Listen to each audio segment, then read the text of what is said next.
اور جو ان کے بعد آئے عرض کرتے ہیں ہمارے رب عز و جل ہمیں بخش دے اور ہمارے بھائیوں کو جو ہم سے پہلے ایمان لے کر آئے۔ اور تیسرے نمبر پر تیجے وغیرہ کا کھانا صرف اسی صورت میں میت کے چھوڑے مال سے کر سکتے ہیں جبکہ سارے ورثاء بالغ ہو اور ان سب کی اجازت ہو تو پھر آپ دے سکتے ہیں۔ اگر ایک بھی ان میں سے نابالغ ہو تو آپ کے لیے سخت حرام ہے۔ ہاں بالغ اپنے حصے سے اگر چاہیں تو ایصال ثواب کر سکتے ہیں۔ اور چوتھے نمبر پر میت کے گھر والے اگر تیجے کا کھانا پکائیں تو اس کو مالدار یعنی امیر نہیں کھائیں بلکہ فقیر اور غریبوں کے اندر ان کو تقسیم کیا جائے۔ اور پانچویں نمبر پر ایک دن کے بچے کو ایصال ثواب آپ کر سکتے ہیں، یعنی ایک دن کے بھی بچے کو آپ ایصال ثواب کر سکتے ہیں، اس کا تیجا وغیرہ بھی کرنے میں کوئی حرج نہیں۔ چھٹے نمبر پر جو زندہ ہیں ان کو بھی جو بلکہ کے مسلمان ابھی پیدا نہیں ہوئے ہیں آپ ایڈوانس میں ان کو ثواب بھی پہنچا سکتے ہیں۔ ساتویں نمبر پر مسلمان جنات کو بھی آپ ایصال ثواب کر سکتے ہیں۔ آٹھویں نمبر پر 11ویں شریف اور رجبی شریف یعنی 22 رجب المرجب کو حضرت سیدنا امام جعفر صادق رضی اللہ تعالی عنہ کے کنڈے کرنا وہ بھی جائز ہے، اور کنڈے میں کھیر کھلانا ضروری نہیں،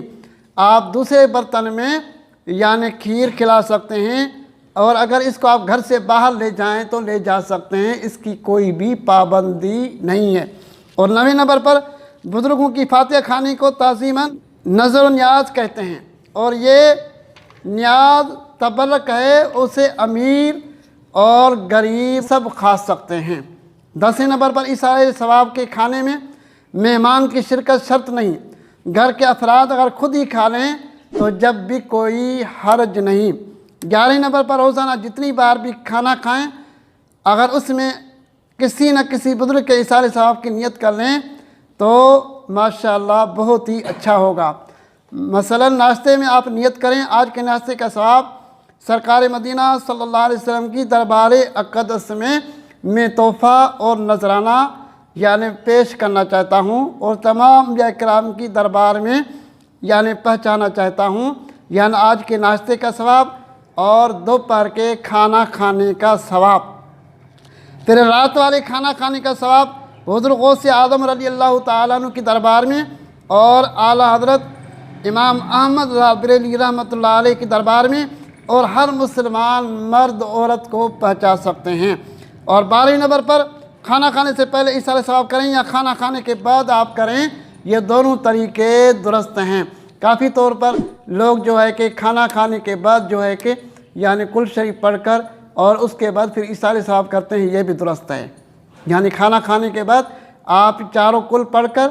پھر اس کے بعد قرآن پاک کی کچھ آیات پڑھ کر اور ذکر اذکار کچھ کر کے پھر اس کا ثواب اگر آپ پہنچائیں تو آپ پہنچا سکتے ہیں، یہ بھی طریقہ جائز ہے۔ اور کھانا کھانے سے پہلے اگر آپ دعا کر کے ایصال ثواب پہنچائیں تو یہ بھی طریقہ بالکل جائز اور درست ہے۔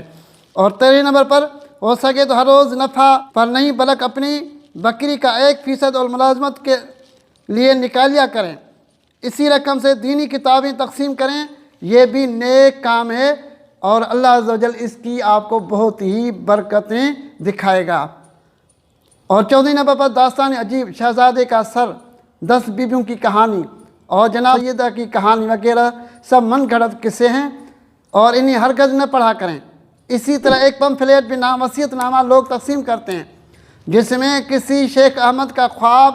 بھی ہے، یہ جعلی ہے، اس کے نیچے مخصوص تعداد میں پا کر بانٹنے کی فضیلت اور نہ تقسیم کرنے کے نقصانات لکھیں، ان کا بھی کوئی اعتبار نہیں۔ 15 نمبر پر جتنوں کو بھی ایصال ثواب کریں، اللہ عز و جل کی رحمت سے امید ہے کہ سب کو پورا ملے گا، یہ نہیں کہ ثواب ہی تقسیم ہو کر ٹکڑے ٹکڑے ہو کر ملے گا۔ رد المختار، یعنی آپ جو بھی ثواب پہنچا رہے ہیں اگر آپ نے 3 مرتبہ سورۃ اخلاص پڑھی ہے اور 3 مرتبہ کے ثواب کو حضرت آدم علیہ السلام کی ذات مبارکہ سے لے کر سرکار مدینہ کے واسطے سے اور تمام انبیاء کرام، صحابہ کرام، تابعین، تبع تابعین، پھر اس کے بعد فقہ کے بڑے 4 امام، پھر اس کے بعد 12 امام، پھر اس کے بعد اولیاء کرام روئے زمین کے اوپر جو گزر چکے ہیں اور جو موجود ہیں، جو قیامت تک آئیں گے، اور جو مومن گزر چکے ہیں اور جو موجود ہیں، جو قیامت تک پیدا ہوں گے، ان سب کو آپ اگر یہ ثواب پہنچاتے ہیں تو اللہ تعالیٰ ایک ایک کو پورا پورا ثواب عطا کرتا ہے۔ اس کی رحمت بہت بڑی ہے، اور اپنے شان کے مطابق اللہ تعالیٰ مرحومین کو ان کا پورا ثواب ان کو دیتا ہے۔ ایثار ثواب کرنے والے کے ثواب میں کوئی کمی واقع نہیں ہوتی۔ یہ امید ہے کہ ان جتنوں کو بھی ایثار ثواب کیا جائے تو ان سب کے مجموع کے برابر اللہ تعالیٰ ان کو ثواب پہنچاتا ہے۔ مثلا کوئی نیکی کام کیا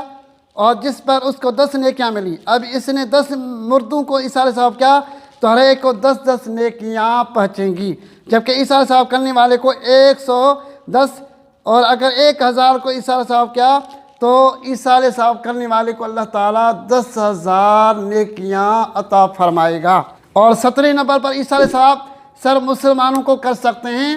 کافر یا مرتد کو ایثار ثواب کرنا یا ان کو مرحوم کہنا کفر ہے۔ اور ایثار ثواب کا جو طریقہ ہم نے آپ کو شروع میں بتایا، یہی ایثار ثواب پہنچانے کا طریقہ ہے۔ اگر آپ یہ طریقہ یاد کر لیں گے تو انشاءاللہ تعالیٰ آپ کو بہت ہی فائدہ ہوگا اور آپ کے علم کے اندر بھی اضافہ ہوگا۔ السلام علیکم ورحمۃ اللہ وبرکاتہ۔